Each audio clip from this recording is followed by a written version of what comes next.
Let's take a look at the expected value of a function of a random variable. So let's first talk about that expected value for discrete random variables, and then we'll do the same with continuous random variables that have either joint probability functions or joint density functions respectively for the discrete and the continuous. Right. So for the discrete portion, if g of y is this g of y1, y2, y3 up to yk is this multivariable function of discrete random variables, right, which have a joint probability function shown here, then the expected value of that function g is going to be given by summing up over all y sub k. So we're summing over all values of yk, y sub k minus 1 over all values of y2 and y1 of the product of that g function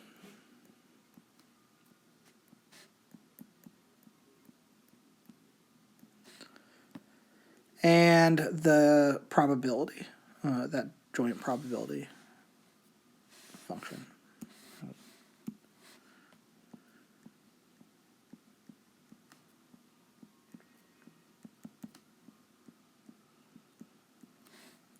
All right, so you're just summing up over all the values of y1, y2, y3, up through yk.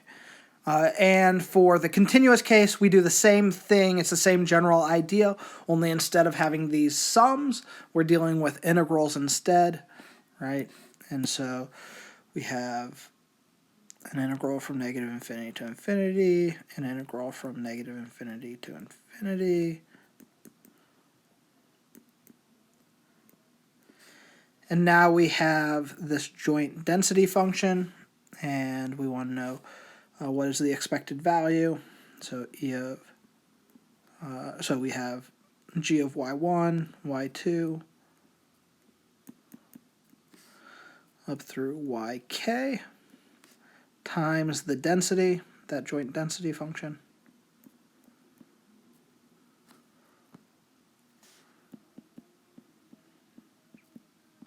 And we're going to integrate this with respect to y1, and then y2, and continuing on all the way up through yk.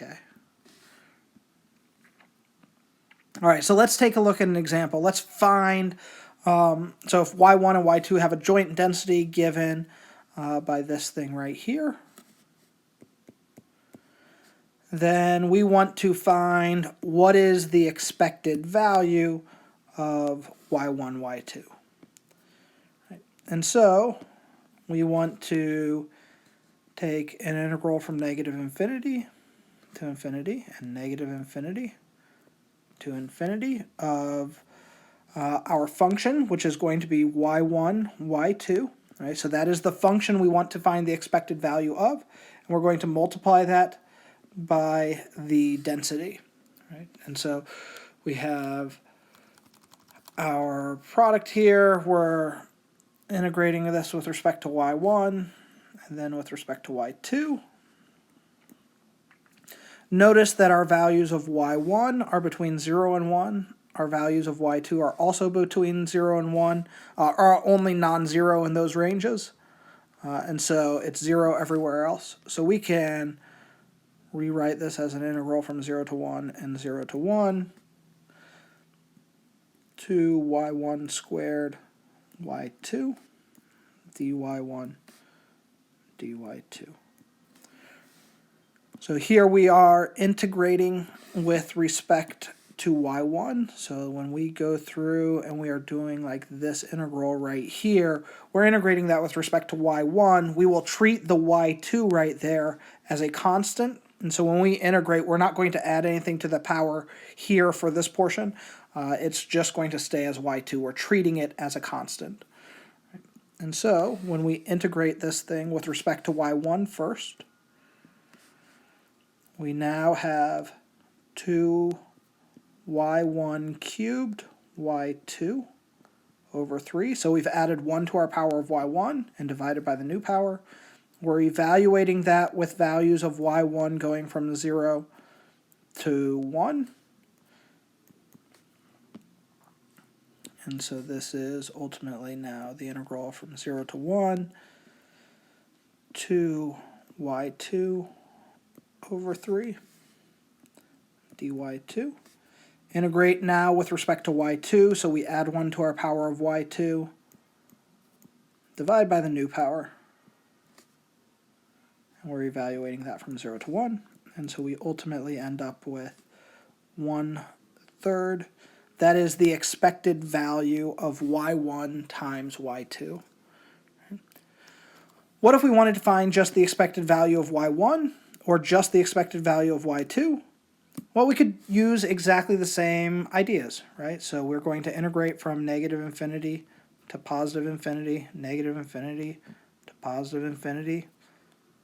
Our function here is now just y1 times that joint density.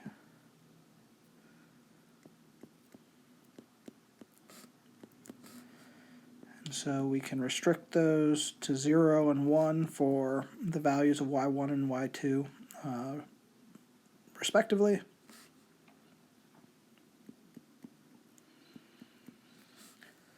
When we roll through this, we end up with an integral from 0 to 1. So we're integrating with respect to y1 first. So we're going to add 1 to the power, divide by the new power.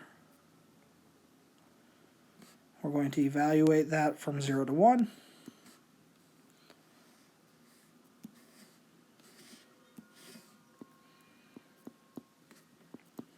So we now have an integral from 0 to 1 of 2/3 dy2. When we integrate that, we ultimately end up with 2/3. So that is the expected value of y1. The expected value of y2, same idea, same overall process. Only now, instead of having a y1 here, we're going to have a y2 times 2y1, dy1, dy2. We're only non-zero with values of y1 and y2, each being between 0 and 1.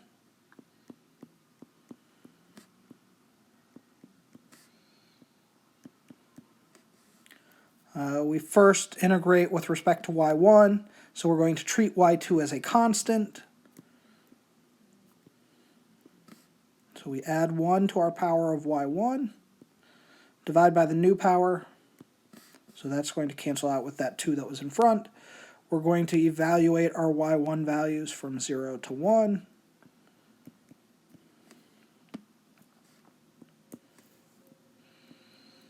So that leaves us with just y2.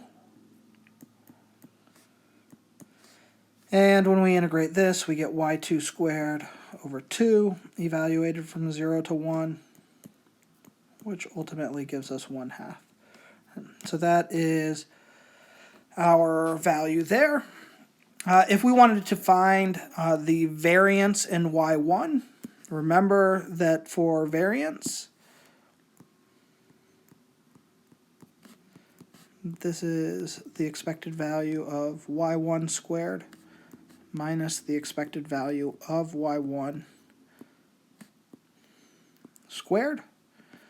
And so really we found in part A, or part B up above, we already found the expected value of y1. And so we can go through this and we can find the variance here without too much issue. We just need to find the expected value of y1 squared.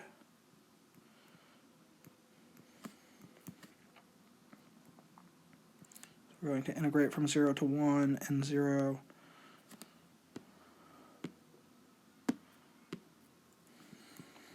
to 1, y1 squared times 2y1 dy1 dy2.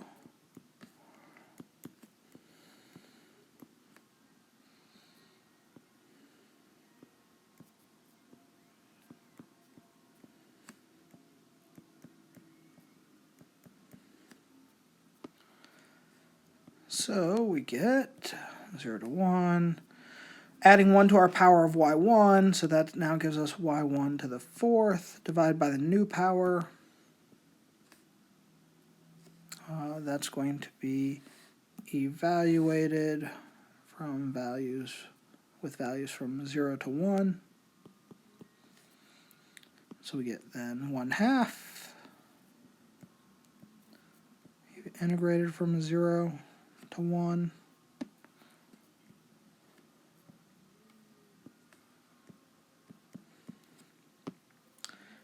And that outputs just 1/2 as well. Now, notice that's not our answer. That is the expected value of y1 squared, but we're looking for the variance here. So our variance then is ultimately, on this problem, it is ultimately equal to that 1/2 minus the expected value of y1 was 2/3.